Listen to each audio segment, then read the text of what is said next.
야, 이건 거꾸로 만든 건축물이네요. 저 내부 구조가 좀 궁금하네요. 저 정도 각도면 내부에서 살아가기가 상당히 불편하거든요. 또 물리학자들이 좋아하는 건축물이 있습니다. 제가 구경을 갔는데 이게 출입 금지를 시키더라고요. 안타깝게도 많은 그 사람들의 자살 시도가 있었대요. 텔레비전에서 보고 깜짝 놀란 적이 있는데요. 제가 만약에 이걸 설계한 사람이라면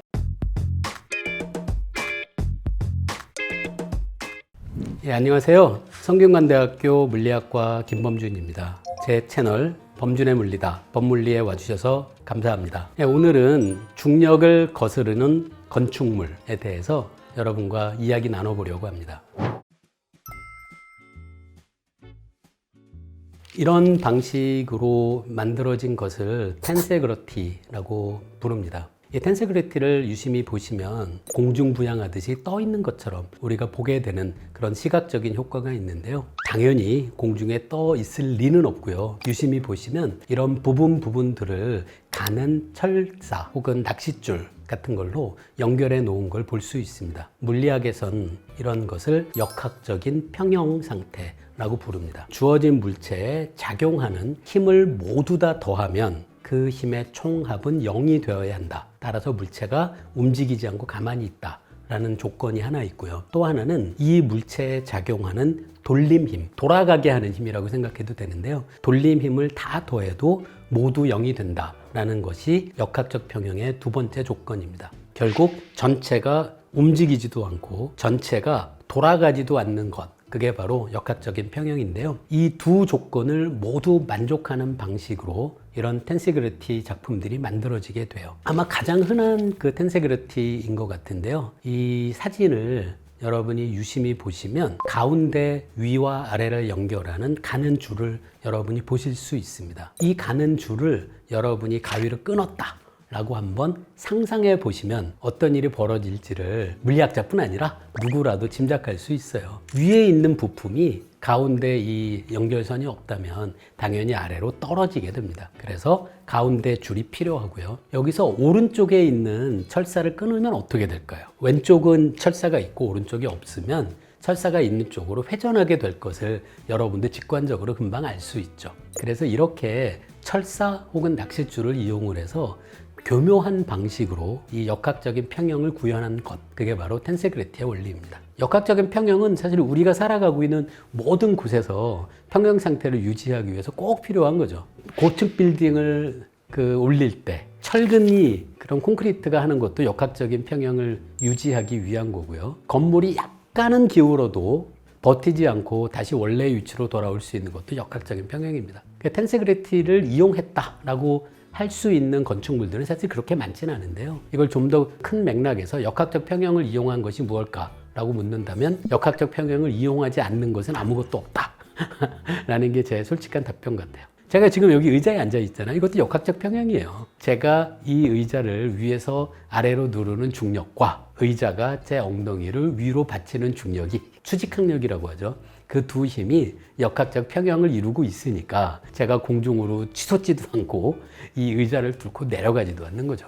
모든 것들이 다 역학적 평형입니다. 이 텐세그러티를 이용한 여러 아주 멋진 그런 건축 작품들이 있어요. 이게 균형감 같은 것, 그리고 공중에 떠 있는 효과 같은 걸 이용해서 사람들에게 시각적인 충격을 주기 위한 거죠. 이런 게 있으면 누구나 궁금해하지 않을까요? 저게 어떻게 떠 있지? 라고 궁금해하는 그런 효과를 만들어내기에 이 텐세그러티 원리가 상당히 효율적이라고 할 수 있습니다. 미국에 아주 유명한 이 타워가 있는데요. 리들 타워라고 하는 아래에서 보면 기둥들을 연결하는 선이 잘 안 보이거든요. 그럼 멀리서 보면 마치 금속 기둥들이 공중에 떠 있는 모습처럼 보이게 됩니다. 그래서 아주 흥미로운 균형감, 동적인 느낌 같은 것을 구현해낸 텐세그러티를 활용한 아주 흥미로운 작품이죠. 만약에 기둥들을 연결하는 철사줄 하나라도 끊어진다면 이 구조 전체가 안정적으로 유지되지 못할 가능성이 있는데요. 글쎄요, 제가 만약에 이걸 설계한 사람이라면 어떤 철사줄이라도 하나가 끊어져서는 건축물이 붕괴되지 않는 방식으로 추가적으로 안정성을 유지할 수 있는 추가 철사 줄들을 더 넣어서 안정성을 더 강화시켰을 가능성은 있는데요. 사진만으로는 이게 하나를 끊었을 때 도대체 무슨 일이 벌어질지를 짐작하기는 어렵습니다. 그 호주에 있는 쿠릴파 브릿지, 이것도 다리 위에 기둥들이 있는데요. 그것들을 철사줄들을 이용을 해서 굉장히 그 텐세그래티 방식으로 구현한 걸 볼 수 있죠. 사실 이렇게 역학적인 평형이 텐세그래티의 원리라서 정확히 우리가 보면서 텐세그래티라고 부르진 않지만 역학적인 평형을 이용한 아주 기발한 그런 것들은 꽤 많이 있습니다. 제가 가지고 있는 와인 받침대도 하나 있는데요. 그냥 막대예요. 그런데 그 막대에 와인병을 구멍을 통해서 위에 올려놓으면 옆에서 보기엔 신기할 정도로 이 와인병이 공중에 떠 있는 것처럼 보이게 할 수 있습니다. 이것도 돌림힘의 평형, 그리고 힘의 평형을 이용을 한 물리학의 원리를 이용해서 구현한 재밌는 와인 받침대죠. 근데 이 와인 받침대가 문제가 하나가 있습니다. 뭐가 있을까요? 빈 병은 이렇게 세우기 어려울 수 있습니다. 이게 균형이 잘 맞아야 되기 때문에 예를 들어 절반만 마신 와인병 같은 경우에는 잘 유지가 안 될 수 있습니다. 이거 말고도 우리나라도 가야산인가요? 그런데 가면 여러분도 볼 수 있는데요. 사람들이 등산하면서 작은 돌들을 쌓아놓은 돌탑을 보실 수 있는데 어떤 돌탑 보면 아주 교묘하게 균형을 잘 맞춰놓은 돌탑도 볼 수 있죠. 또 저도 이런 걸 정말 전문적으로 잘하시는 분을 텔레비전에서 보고 깜짝 놀란 적이 있는데요. 돌을 몇 개를 이렇게 정말 균형을 잘 맞춰서 아슬아슬하게 돌탑을 쌓는 분이 있어요. 사실 이렇게 이분이 쌓아놓은 돌의 모습을 보면 이것도 여전히 역학적인 평형을 잘 맞춰놓은 걸 알 수 있습니다. 줄의 한계점이 당연히 있죠. 이게 돌림힘 그리고 무게중심 같은 걸 잘 고려해서 설치해야 돼서 줄의 장력이 상당히 큰 장력도 버틸 수 있는 그런 재질로 만들어야 무거운 구조를 버틸 수 있는 것은 분명합니다. 근데 여러분이 낚싯줄 같은 거로도 여러분 인터넷 검색해 보시면 텐세그래티 가장 간단한 구조물들이 있거든요. 그런 건 낚싯줄하고 아이스크림 먹으면 아이스크림 바 있잖아요. 그거 한 7개만으로도 낚싯줄을 이용해서 텐세그래티를 여러분이 구현할 수도 있거든요. 여러분도 한번 인터넷 검색해서 한번 해보셔도 아주 재밌습니다. 피사의 사탑은 처음 건축 당시에 제가 갖고 있는 생각은 집안 공사를 튼튼히 못한 겁니다. 현대 건축에선 이 집안을 튼튼히 다지고 그걸 버틸 수 있는 기둥을 똑바로 세우고 굉장히 철저한 기반 공사를 하거든요. 근데 피사의 사탑 당시의 건축에선 보니까 이걸 제대로 안 한 거죠. 일부러 기울여서 만들었을 리는 없고요. 집안을 충분히 튼튼하게 하지 못했기 때문에 한번 기울어지기 시작했고 기울어지는 각도가 점점 커지고 있는 위험은 있어 보여서 제가 알기로도 20세기 들어서도 여러 번 피사의 사탑 같은 경우에는 이 보강 공사를 했습니다. 더 넘어지는 걸 완전히 바로 세우면 이제 관광객이 안 올 거잖아요. 그래서 더 이상 각도가 커지지 않는 방향으로 보강 공사를 하기도 하고, 그리고 집안이 튼튼하지 않아서 집안에서 놓여 있는 흙의 위치를 옮기거나 더 튼튼하게 다지거나 하는 방식으로 제가 언뜻 찾아보니까 20세기에도 두세 번 정도 계속 보강 공사를 하고 있는 것으로 알고 있고요. 지금도 아마도 이 각도가 시간이 지나면서 점점 커지는 것이 아닐까 하는 것을 끊임없이 관찰하고 있을 거예요. 그래서 걱정하지 않으시고 그냥 방문하셔도 되고요. 더 기울어질 수는 있지만 그 기울어지는 건 그 이탈리아 당국에서 아마 기를 쓰고 이 각도가 더 커지는 것은 계속 보강 공사를 통해서라도 막고 있을 것이 분명합니다.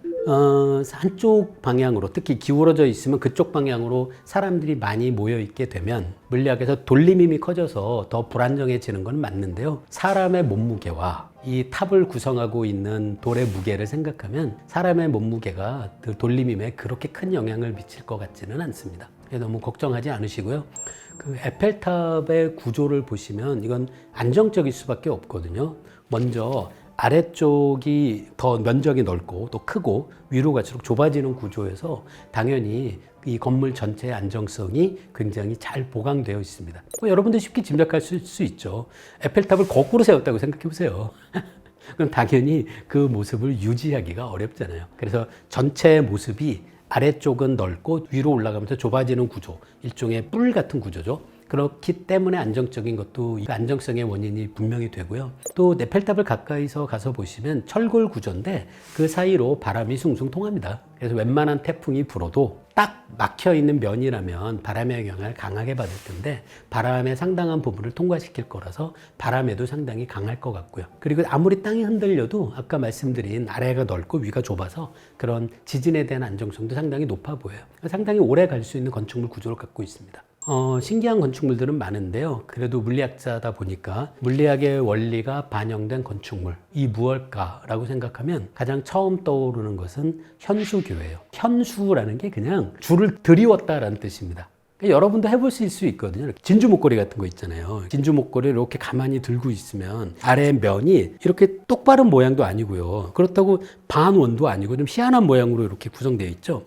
그 모양이 바로 현수선이에요. 이 현수선이 왜 이런 모양이 될까를 물리학에서 역학을 이용해서 정확히 보일 수 있거든요. 이 함수가 어떤 함수인지도 알아낼 수 있습니다. 이 현수선이 흥미로운 게 진주 구슬이 이렇게 깨끗한 현수선 구조를 이루게 만든 다음에 이걸 여러분이 책 위에다가 진주 목걸이를 놓고 책을 잘 돌리면 진주 목걸이를 이렇게 뒤집을 수 있거든요. 뒤집어도 그 구조가 안정적이라는 걸 보일 수 있어요. 이 현수선을 들이운 다음에 뒤집어도 안정적입니다. 우리나라 광안대교도 현수교인데요. 보면 기둥 사이를 연결하는 철줄이 이렇게 늘어져 있는, 제가 말씀드린 진주 목걸이 모양처럼 늘어서 있잖아요. 그 커브가 바로 현수선이고요. 그걸 이용한 게 현수교입니다. 이 현수선을 이용한 건축가 중에 가장 유명한 사람이 스페인 건축가 가우디예요. 이 가우디가 어떤 방식으로 성당의 위에 아치 모양을 설계했는지가 잘 알려져 있거든요. 이분이 바로 현수선을 이용을 해요. 현수선, 적당한 폭을 갖고 있는 현수선을 만들고 거기에 실제 장치가 되었을 때 그 자재들, 이 가하는 중력이 있잖아요. 그런 것들을 다 고려해서 일단 실험실에서 현수선을, 아치를 이 모양으로 만들어요. 가우디가. 그리고 실제 건축할 땐 이거를 뒤집어서 이 아치 모양으로 건축을 했다는 것이 잘 알려져 있죠. 그러니까 현수선 하면 처음 떠오르는 건축가가 가우디고요. 그 스페인에 가시면 가우디가 건축한 여러 건축물들을 볼 수 있고, 지금 유명한 성당이죠. 거기는 아직도 건축 중이라고 하더라고요. 그 안에서 보면 이렇게 내부에 굉장히 높은 아치들이 많이 있는데요. 그걸 만든 방법이 바로 현수선의 아이디어에서 만든 거죠. 이 현수선 말고도 제가 좋아하는 건축물의 구조가 캔틸레버라는 구조가 있습니다. 건축물이 있으면 여기서 베란다 어떤 구조물을 굉장히 길게 빼는 걸 이 건축가들이 캔틸레버라고 부르는데요. 제가 존경하는 현대 건축가 중에 우리나라의 곽희수 건축가라는 분이 있는데요.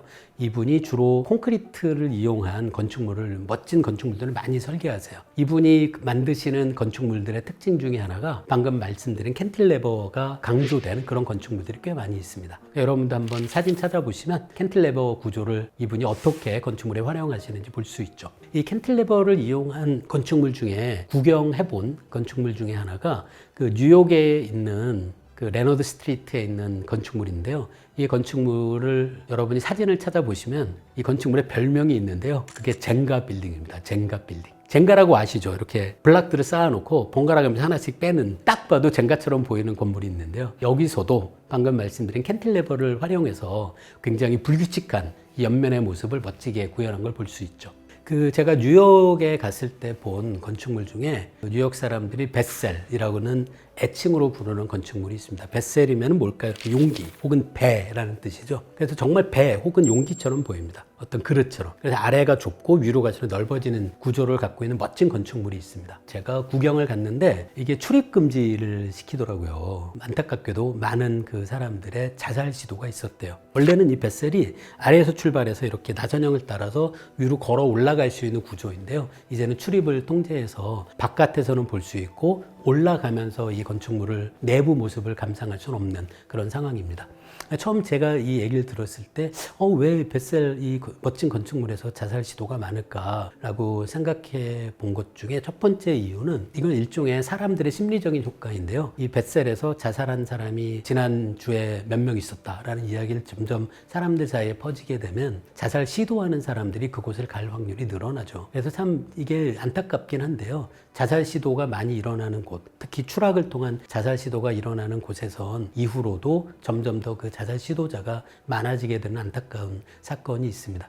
그래서 제 솔직한 생각은 특히 추락 자살의 경우엔 구체적인 위치를 언론이나 방송에서 보도하지 않는 게 맞는 것 같다는 생각이 좀 들고요. 그리고 또 그거에 더불어서 굉장히 큰 안타까움을 느꼈던 게 이런 거예요. 자살 시도자의 입장에서 이 건축물을 보시면 아래쪽에서 위로 갈수록 올라가잖아요. 올라가면서 점점 넓어집니다. 그럼 여러분이 몇 층에서 서서 아래를 내려다 보더라도 아래쪽은 들어가 있어서 그곳에서 본 아래는 모두 다 절벽, 낭떠러지처럼 보이게 되는 거죠. 이런 상상도 해봤어요. 어떤 자살 시도자가 위까지 올라갔어요. 근데 거기서 자살의 마음을 이제 극복하고 아니다, 더 살아야지 하고 내려오는데 이 분의 자살을 부추길 위험이 계속 층마다 남아있는 거죠. 한 층 아래에서 내려다봐도 여기도 낭떠러지처럼 보이고 거기서 마음을 다잡고 한 층을 내려와도 또 그렇게 보이고 그러니까 이런 사연 때문에 여기서 자살 시도자가 느는 것이 아닐까라는 안타까움을 느끼면서 건축물도 그렇고 사람들의 살림이 연관되어 있는 이런 구조물을 만들 때는 이런 구조물들이 사람들에게 어떻게 받아들여질까 사람들의 심리, 어떤 마음 같은 것도 정말 심각하게 치밀하게 고민하면서 이런 건축물들을 설계해야 되는 것이 아닐까라는 그런 생각을 해봤습니다.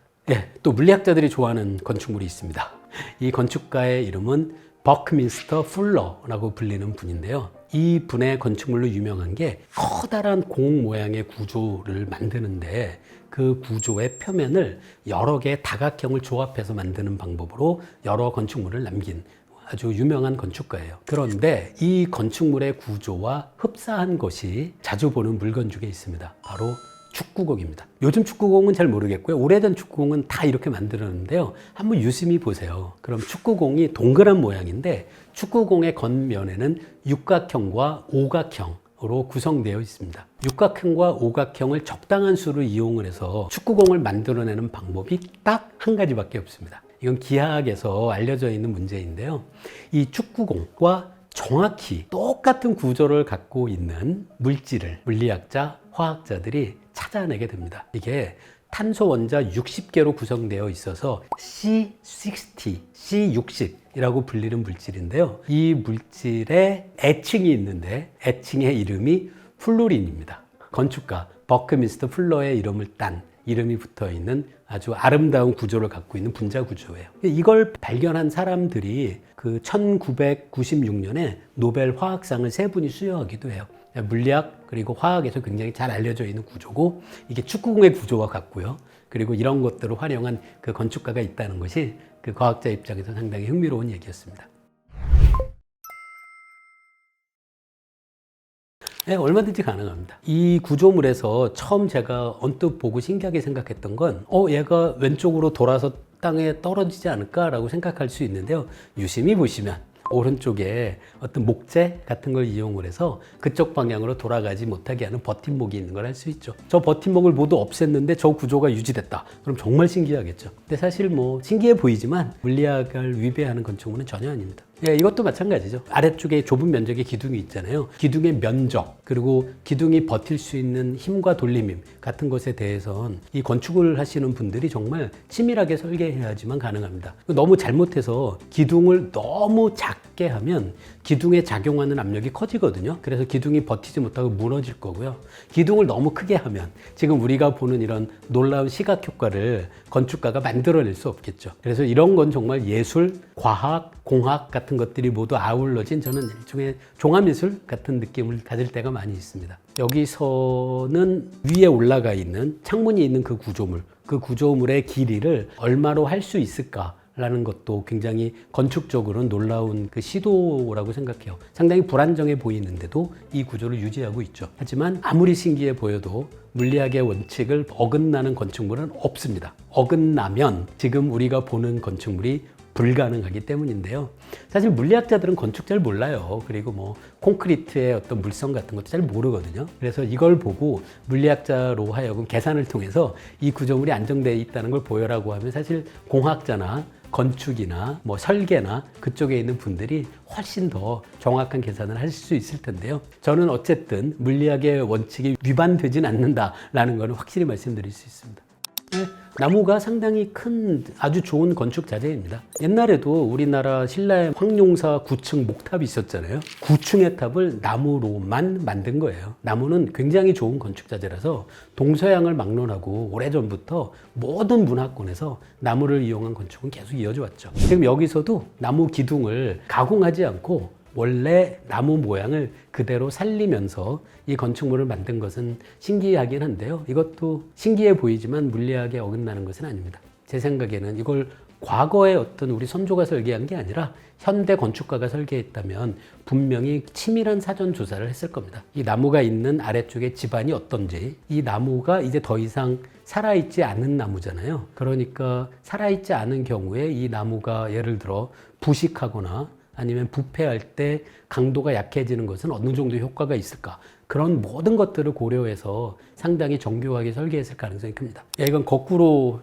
만든 건축물이네요. 왜 이렇게 만들었는지 모르지만 신기해 보이고, 그죠? 저라도 관광객으로 한 번쯤은 방문해보고 싶은 그런 집인 것은 맞습니다. 저 내부 구조가 좀 궁금하네요. 보면 바닥이 경사 각도를 이루고 있는데요. 저 정도 각도면 내부에서 살아가기가 상당히 불편하거든요. 저 내부는 아마도 사람이 잠을 자거나 뭐 요리를 하거나 샤워를 하거나 하는 정말 사용 공간이 저 내부에 있다면 겉면은 저렇게 보여도 내부는 아마도 중력에 대해서 수직 방향으로의 평면으로 이 내부 바닥이 설계되어 있을 것 같긴 합니다. 좀 궁금합니다. 한번 안도 구경해 보고 싶네요.